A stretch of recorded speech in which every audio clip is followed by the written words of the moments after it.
It's time to take your business to the next level, the boss level. These are the premier business owner strategies and successes being utilized by the industry's top talent today. Rock your business like a boss, a VO boss. Now let's welcome your host, Ann Ganguza. Hey guys, welcome to the VO Boss Podcast. I'm your host, Ann Ganguza, and today I am excited to welcome back once again to the show audio engineer, musician, creative freelancer, Jillian Pelkonen for another episode for our Boss Audio series. Hey Jillian, how are ya?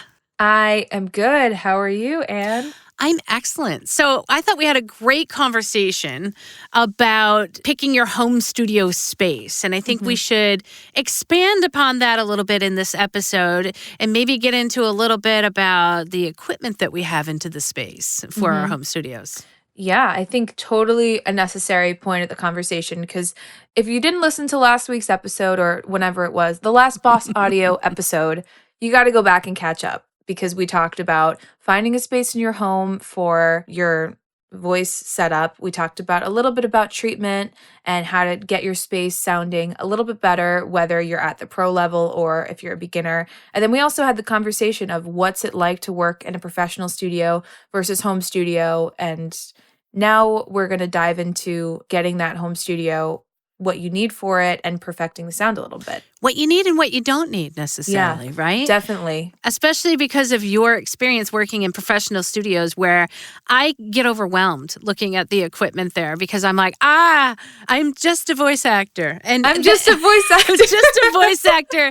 I am not an audio engineer, but I do audio engineering. I know what I know, and I know just what I need to know for that. And I'm very happy, Jillian, to give people like you my business when I need something more from my engineering. So just a little bit backtracking on the absorption factor or the sound factor of your studios. We had talked about finding a quiet area in your home, in an area that maybe isn't near a window or open doorways or places that you can't close off from external noises. So there's external noises coming into your booth, and then we've got the noises within your booth, possibly, right, that get reflected back into your microphone. So there's external and then there's internal noises that we want to protect against and have some sort of absorption. And one thing I did want to mention, and this was a misconception that I had, is there a way to 100% soundproof anything? Yes. It's so crazy. This is a slight tangent, and I don't know the details, so it's going to be a half story. But there is a room. I know where you're going with this. There's this room where they've completely soundproofed it. And supposedly, I just got You could go crazy in 5 minutes. You go crazy in it. And I feel like I'm in a quiet space right now. And my Apple Watch is telling me that there's 73 decibels of sound going on around me. Oh my God, you have that on your... See, you are absolutely an audio engineer. I love to know. I cannot tell you how many decibels right now on my watch, no. I can tell you from my watch, because it's important to... Oh my gosh, we could do a whole episode on ear health and keeping your ears, because there's very important. I agree. Which is why I have it on there, because I wish Apple would sponsor us, because I just talk about them all day. But there's a ton of ways to check and make sure that your hearing's not being damaged, both by what you're listening to and the environment you're in. That's super interesting and really important to me, near and dear to my heart, because this is my livelihood. It's like your voice. The way you care for your voice, I care for my ears. But there is a place where they completely soundproofed it, and supposedly people can't stay in there for more than 5 minutes. Yeah. It's so uncomfortable. It's so quiet. Yeah. You can hear your blood internals moving and your body. Okay. So I'm sorry, I have to tell you about this. So a while back, my ear got perforated. I had a head cold, and I went to a doctor who wasn't the best doctor, and they said, well, we can't see in your ear because you have a buildup of wax, so we need to take care of that. And they took a syringe to clear out my ear, and I said, well, that typically doesn't work for me because I have really tiny eardrums. And they're like, no.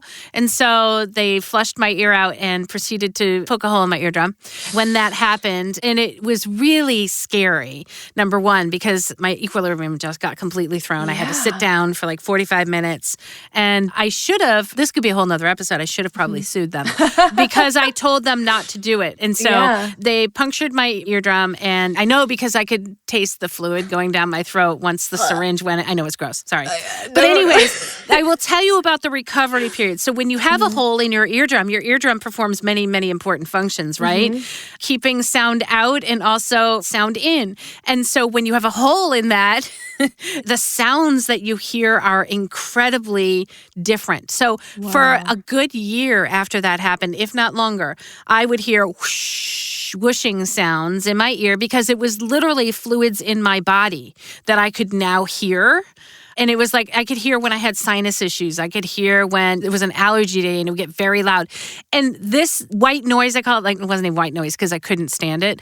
It was like whooshing, and sounds that were constantly, I couldn't go into a room full of a lot of people talking because my brain couldn't process all of the sounds. And it made me very confused and very foggy. It was very upsetting. So for a long time, while my ear was healing, and it still hasn't completely healed, my brain had to get used to the fact that I could hear noises both from inside my body and outside my body. So it does not surprise me that if you had 100% pure quiet in a room, and by the way, I think that's like miles like below the earth, that room that you go down into, and they've soundproofed it. It makes a whole lot of sense that you would go crazy because I was able to hear all sorts of noises. My heart beating. It was incredible. Uncomfortable. It's very uncomfortable. Very unsettling. Yeah. So in terms of... No, you should not want to get a completely soundproofed room. Yes. And that's why also they have signs in studios recording because you cannot possibly really 100% soundproof. Like if you're going to run screaming down the hallway in a studio, I think still you'll be able to hear some of that sound coming through a door. Maybe not. Depends how loud. You still don't want to make any extraneous noises that you don't have to. Well, it is interesting because a lot of the studios that I work in, there are certain things that will really help. And I learned in school about the things that you do. You do floating floors, which is like the regular floor and then another one so that on top of it. And then just basically rooms within rooms, which is I was what just gonna say, a booth that's is. Same thing. Room in a room. And that's the protective like walls on the outside that protect the sounds from coming in. Well, they also, when they build them, it's like double paned everything. And the doors are really heavy. I mean, on important rooms that need, like the control room where we blast music. Doors are so they gotta heavy. be like 100 pounds, those doors, and solid wood to keep everything out. Yeah. Even the glass, there's like double paned glass and it's slanted, like kind of like we talked. You don't want complete parallel surfaces anywhere because that just creates for reflections everywhere. And what's interesting is that I've not had a window on any of my booths. Now, I know a lot of the booths that are prefabricated you can buy with a window in it, and it's cool looking and it's pretty. But when it came time to designing this particular booth, I said, I want a window because I never had a window. And Tim Tippett said to me, do you really want a window? He said, did you have a window in your last booth? I'm like, no. And he goes, so the window kind of brings up a whole nother set of things that you have to protect against because it's a different surface, right? It's not the same as a wall. And so it's a pane of glass. So you also have to protect that. So when I was recording, he said, really, you need a sound panel to put over it when you record to keep all of the noise out. So I just said, you know what? I don't need a window. I really don't. And my door, by the way, which has always been a really heavy part of my booth, I have double doors here. So not only do I have double walls, but I have double doors. And that's to help keep noises from the outside from coming in. And now in terms of inside, I also have sound that's traveling inside this booth. My booth is probably built at a very tiny angle. It's not like a huge angle. It's not visible at all. But the walls are not completely perpendicular to one another. And also I have these panels that are the acoustic panels that are on the walls. Again, any of the sound that right now is in my booth will bounce around and get absorbed by these panels. And I mentioned before that they're slightly offset from the wall. So like by a quarter inch maybe, I'm looking right now.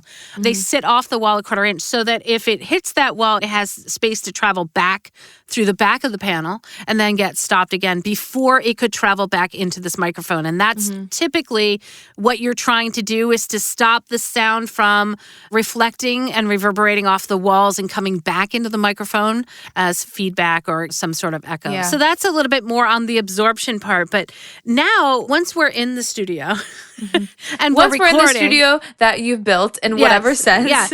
There's equipment. And of course, we could probably talk about microphones all day, but I really think that there's other pieces of equipment that I want to focus on today, and maybe this will even go into another episode, in regards to what's important for voice actors. I'm going to start the conversation with your internet connection. Yeah. And we kind of talked about this a little bit last time, like internet, computer, Without Yeah. those two things, you don't have a job. You can't connect with anybody. So I mean, true. it's different when you're in a recording studio because that's all there for you. And you don't think about the fact that they have the computer, they have the recording equipment, especially since as a voice actor, just standing in front of the mic, putting on the headphones. Like those are Sure. the things that you think about. But we worry about that all the time. And less the internet connection, which we've had to do that and configure things to be on Zoom with people to send audio that way. But it's definitely very important. And my computer is I don't want to say baby, but kind of. It's more important than my phone. It is the most important thing in my professional life. And I spent a ton of money on it to get the most updated one. And it hurt. It's it an hurt investment. a little bit, but there was some physical pain when you invested Emotional it, but it's an pain. investment. I have someone that I work with that we talk about this all the time because we both have, brand new Macs, iPhone. I don't have the newest one, but when I upgraded, I got Pro Max, the best phone, because why would you not invest in something that you use every single day and that you use every single day for work? Yeah. Like you're paying to have less trouble, issues, be faster. I think it's a worthy investment. Well, I'm going to go back. I'm going to backtrack a little bit because I'm adamant about the internet. I love the internet. And it's always been said that I would marry the internet if I could. like Vint Cerf is like one of my heroes, okay? The inventor of the internet. And so I guess my point is I have some people that say when I'm connecting to them for their sessions, and I use IPDTL to connect exclusively with my students for their sessions because of the fact that it's a high quality audio connection. It allows me to hear them better so that I can direct them better. We can record our sessions. There's lots of wonderful advantages to using IPDTL. Also, Source Connect, all the other methodologies that people use to connect to each other, to their clients, and to studios, you need to have a quality internet connection. And sometimes when I have students say, well, my connection, I think we have like a 300 connection, 300 speed. Most people don't necessarily know what speed connection they are connecting to the internet. And I think that it's important for you to know as bosses, first of all, what speed is your internet connection? And if you have the capability of getting a gig or a faster speed, why not choose the top of the line speed for that internet connection? Because your business, not just your audio and connecting with clients, but your entire business runs on the internet and the communication, because we are pretty much an online business, right? And we're connecting globally to people. So why on a daily basis? I probably am on the internet, 8 to 10 hours a day, possibly more. Embarrassing number of hours a day. Well, yeah, because we watch our televisions now, which are, everything is fed through the internet. And so if you can get the fastest speed, absolutely, it's an investment in your company. I just say that over and over again. And as a matter of fact, when I said this before on an episode, when I moved here to my new house, I actually checked and said what speeds are available in my area. If I cannot get fiber to my house, I will not move here. I will not move here. It's one of those things they say, fiber's coming. But, if it's years until fiber's coming, and I know how important that connection is to my business, the livelihood of my business, I actually chose where I was going to live based upon my internet speed. Because, again, until I retire, guys, this is it. This is where I make my money, and I know how important it is. So, all right, I've stepped down off my soapbox for the internet. But get the fastest speed, guys. It's an investment in your business, and write it off. Right? It's your business. Okay, now, Jillian, onto the commuter thing. So, well, no. I feel like this doesn't get, and maybe it does get talked about. I'm not hearing it, so we're talking about it. But like, I'm rambling on and on about it. Computers, XLR cables, like these are not exciting purchases. A microphone is an exciting purchase to some degree. I think they're exciting, Jillian. I'm sorry. I was going to marry the internet, remember? That's true. In love with the internet. But I think that there's a ton of things that make your space great that are not flashy. A microphone. Or exciting. I mean, unboxing my computer was like a spiritual experience. I loved it. It was like so awesome. When I got my Apple Watch last week, I took a video of the unboxing because I was like, oh my gosh, it's so aesthetically pleasing. I mean, wait, did you say that to yourself? This is so aesthetically pleasing. I love that. I said it in my head. Yeah, I love it. I love it. Everything with perfect. Apple.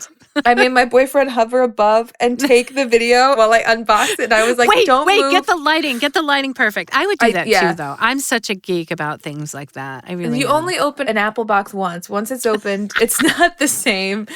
Anyway, sorry, little bosses. You're listening to us ramble about Apple. All of you PC lovers, I'm sorry. Yes. You just will never understand. Or maybe you will. Well, they have their own unboxings, so that's absolutely fine. You can get excited about. I know a lot of people that build their own computers, and that's exciting. Oh yeah, that's an activity. So that's fun. Definitely a very cool thing to do. So your computer, again, it's part of your livelihood. Now, there are people out there that say for voice acting, you don't need to have a very powerful computer. And no, you don't necessarily for the actual physical audio recording of one track, perhaps. Yeah. I'm going to say that, you don't have to have a billion megabytes of RAM or a ton of space. But honestly, everything we do combined together, along with the audio recording, I'm connecting with clients. I am looking things up on the internet. I'm researching. I am doing so many activities on that computer for my business, marketing, connecting with clients, audio recording, audio editing. Why wouldn't I want it to be as optimal as it could be? And so there might be people that are using multiple computers, like one is just for recording my audio. That's fine. Whatever works there for you. However, there's still, I think Jillian and I were discussing this a little bit earlier, and we can continue this discussion about the speed of your computer when you're recording your audio does play a factor in the quality of what you're getting out. And you certainly don't want your computer to be an ancient piece of equipment that can't handle your interface or it keeps crashing. Like I know for a fact, Jillian, you use Adobe products? I do. Yeah. Right? I mean, just any Adobe product for me has always been a little bit of a memory hog. And so if you've got Adobe Audition running in the background and you're recording and you've got it on a kind of an older computer and you don't have a lot of RAM or you're running out of space, whatever it is, it can cause that to crash and cause many, many frustrating problems. So as good as your performance is, right, if your DAW is going to crash time and time again. And there's nothing worse than being in the middle of an edit and it crashes and you lose all of your hard work on an edit. That's happened. I mean, not as much with Pro Tools. There's always like automatic saves, so I'll just go back to previous version. But it's happened enough. Or a good take, right? You could be actually recording, like, and you've got the best take of your life and then something, happens. I mean, that would suck. Yeah. So it's interesting because the computers become important when you're doing everything off of it. Yeah. Kind of like we're saying, you're sending emails, you're uploading auditions places, you are, I don't know, creating your post for social media in Premiere, you're recording, you're editing, you're all of these things, they take up space. And why would you not? Obviously, don't go into debt for a computer. Yeah. I mean, do what you want. But it's an investment again. It's a worthy investment. And I think people always, from my experience of talking with voice actors, people would be much more willing to jump to buy another microphone or something that's in air quotes fun versus, really splurging on the super important things. So true. Like a foundational technology that helps you run your business. You're absolutely right. And not to say that microphones aren't important, but again, you don't need like the U87. Well, I kind of want one, but I still am holding off on that one. But microphones, like I feel like the microphone technologies, they last a little bit longer than you don't have to worry about updating them. It's not like you're upgrading the OS on your microphone, right? No. Or upgrading the RAM. Microphones, they work and they just work unless you're going to beat it up. They're completely different pour water into it. Yeah, it's a completely different, it's a piece of hardware that. It's a piece of hardware. I mean, 5 years, who knows? But 5 years down the line, at least for me, I'll trade in my Mac for another Mac through Apple. That'll be great. But if you have a microphone, you can sell that at any point. If anything, it's probably going to go up in value the longer you keep it and take care of it. And I mean, I'm kind of a U87 hater. I don't like them. I don't like them at all. That could be another episode. I'm not sure how many people would disagree with you there. I don't know. I don't know how much of it is just I've used it. I've done shootouts with mics for myself for other things where you just line them all up and you sing into them. And the one that I'm using now is my favorite from a lot of mics that I've tried within my budget. My favorite mics are like $20,000 ones that I can't afford and don't need to afford because why would I? But producers, clients, nobody's going to know what your gear is. They just care about how you sound. And so I don't personally think that everyone needs to spend upwards of thousands of dollars on gear. I think there's really smart ways to make less expensive gear sound great when you're starting out. But then the expensive gear is room to grow within your Yeah. business, within Yeah. your voiceover Sure. experience. And isn't that like something to look forward to, or know that you can resell your gear to someone who's starting off and then upgrade to something bigger? And just all of these big purchases are investments. Yeah. And Yeah. they are important. And another thing that I'm just going to say, that like equipment that you don't think about for your voiceover business, your online storefront, hello, your website. Oh my goodness. I cannot tell you how many people want to, and I'm not saying you can't do it on your own. However, look, I worked in technology for 20 years. I did websites back when they were easy. Okay, they're not when you could write HTML in Notepad and it was simple. And then all of a sudden, like CSS came out and I was overwhelmed. I was like, okay, no, I just know what functionality I want in the back end of my website. I'm not a graphic designer. I'm a functional person. So I know what I want and I know what functionality I want. And so at some point I said, okay, I am not making my own websites anymore because it is a face of my business. And so I want to pay someone who actually does this 8 hours a day, if not longer. And that's what they were trained to do. And a lot of people try to skimp on that. And I hear that constantly from voice actors. And I guess my question is, back in the day when there was more brick and mortar things like actual studios, Jillian, you know, you go to them all the time.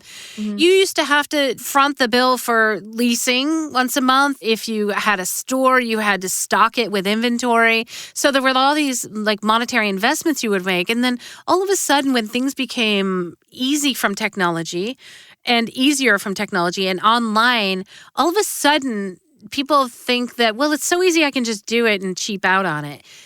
It frustrates me. Like that mentality. I understand that, yes, doing anything online at home is a great business to start, but you have to still invest in it.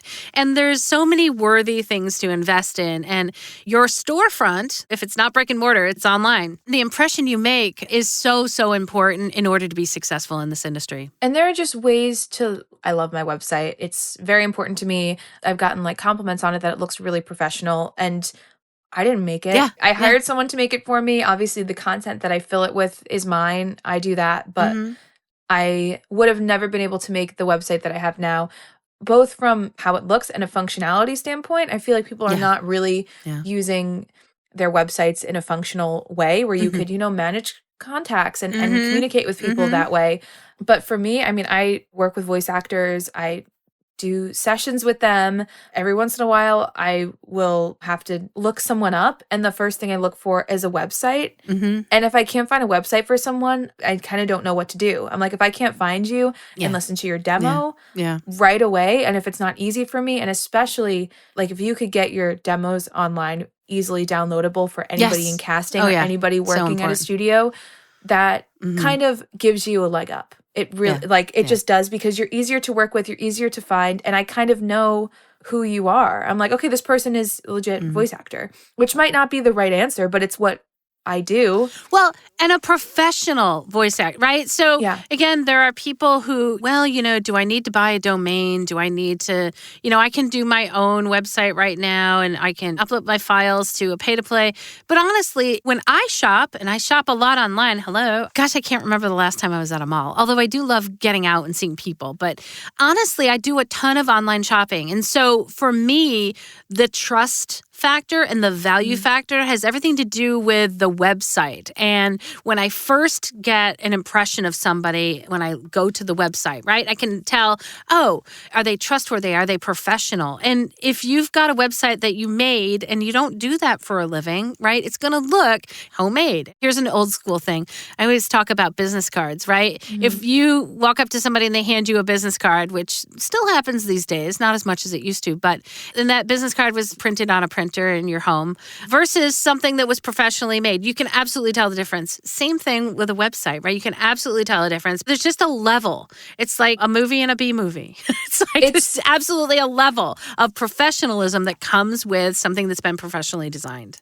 And unfortunately, it's kind of all the aesthetic versus, and that analogy is incredible. I mean, I've never really lived in a business card world. I know. But when I was like 10, I had professionally made business cards for my babysitting business. There you go. I kind of did, and those were it made a difference, right? I don't know. I still have them, but I got work probably because people were impressed that a 10-year-old had business cards. Right. But for me, I mean, I'm in my 20s.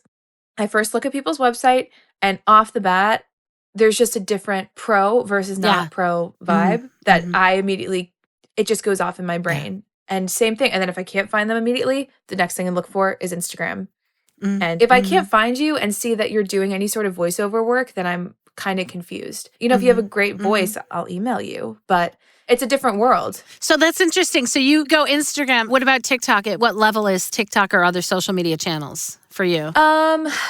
It really is, for me, I use my Instagram. It's like professional now. Everyone that I meet on a session, artists that I work with, I connect with everybody on Instagram. And that's like the way that I keep up with what people are doing and what people are up to.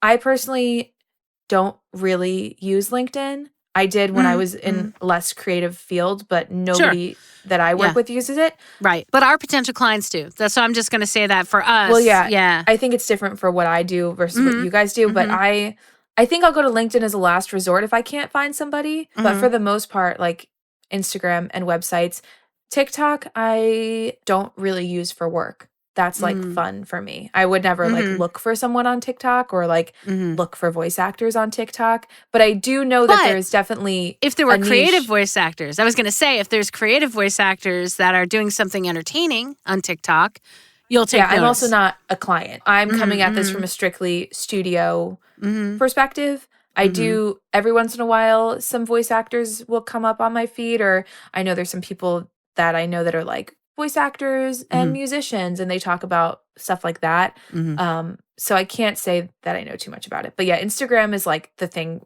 for me that I can check if someone's legit or not. I think the last little, I'm going to call these the soft equipment requirements. I'm going to talk about how before it was a voice actor always, well, I've got a face for radio, that kind of thing. I loved voice acting initially because there weren't the requirements of being on camera. I thought, well, I can act and I can be behind that microphone. However, it has evolved and times have changed. And I do believe that there is a video element and there's a face element because people want to connect with humans. And so for us as voice actors, there are the times when we need to connect with others as humans. And a lot of times I'll have live sessions where they'll want to connect and watch me via Zoom. I don't always have the camera on. Sometimes I will always to say hello. For obviously my podcast, yes, I do this. And I do some, if you were going to do some social media posts, I have a YouTube channel called My Teachable Moments. So the other equipment purchase that people don't necessarily think about is a good camera and good lighting. And then also I hire a video person to help me to actually create videos and edit videos. So again, it can present to my online clients. My online presence can be of a more professional nature. Again, I don't do video production, but I do know lots of people that do. So I think camera and lighting so that you can look professional. And then if you have videos that you upload, make them look professional and have people who do video editing. And so what a good conversation. And we didn't even get to the hardware yet, really. I know. I'm sorry, guys. The microphone or the headphones and all that. So that's for our next episode. But I got one more thing I got for you. It's so interesting because obviously I'm learning about the voiceover industry. I know about audio. I record it, but learning the ins and outs of the industry or what people are doing, sometimes it's confusing to me because sometimes stuff goes like against what I would think or things that I think are obvious people aren't doing. But for voice actors, I feel like, and this is my take, you can tell me if I'm wrong, I feel like it'd be easy to be yourself on social media because anything that you do with you talking, just being yourself, it's your voice. And that's... yes, it's true. It's so Wouldn't true. That make so much sense? I'm on social media a decent bit. I'm on TikTok. People are always like, this is my morning routine, this and that. All these videos with voiceover. And when I make my TikToks, I do voiceovers. I don't do voiceover, but, you know, I'll talk in them. But really... I hear a lot of people getting hung up on like, I have to be talking about my booth or voiceover. But really anything that you're doing, using your voice is showing off your voice. Who you are and your brand. But then if you're being yourself, then it's kind of like sneaky. You know, it's like I'm just being myself. People are getting to know me. and they're realizing that I have a great voice and a great sound. So that's what I always think about, and I don't see a lot of. And people buy from people they know, like, and trust. And I've always said this podcast, I have gotten so much work from this podcast. There's so many people that come up to me and say, oh my gosh, I feel like I've known you for years because I've been doing this podcast for years and I'm pretty much myself on this podcast. Yeah. And ultimately, that is a really wonderful way to get your brand out there and to have people know, like, and trust you. And then when they do come to you, they're ready to purchase. And that just becomes a really cool thing. So yeah, guys. So this has been a great talk about the soft technologies. I don't even know what to call them. The soft technologies or the technologies that most people don't think about, right? The hardware people don't think about. Or just things that people don't think about that are not the it's not the exact microphone. gear. Not the microphone. So sorry, guys. We're just leading you on. I'm so sorry. Well, but there's just so much to say. Next episode. All right. Well, thank you, Jillian. It's been fun. We're going to talk next time about maybe some equipment that people have been thinking about. But, well, what about my headphones? I know. So good stuff. So bosses, as individuals, it can seem difficult to make a huge impact. But as a group, we can contribute to the growth of our communities in ways that we never thought possible. Visit 100voiceswhocare.org to learn how. All right. And a big shout out to our sponsor, IPDTL. You too can network and connect like bosses. Find out more at IPDTL.com. You guys have an amazing week, and we'll see you next week. Bye. Bye. Join us next week for another edition of VO Boss with your host, Ann Ganguza. And take your business to the next level. Sign up for our mailing list at voboss.com and receive exclusive content, industry revolutionizing tips and strategies, and new ways to rock your business like a boss. Redistribution with permission, coast-to-coast connectivity via IPDTL.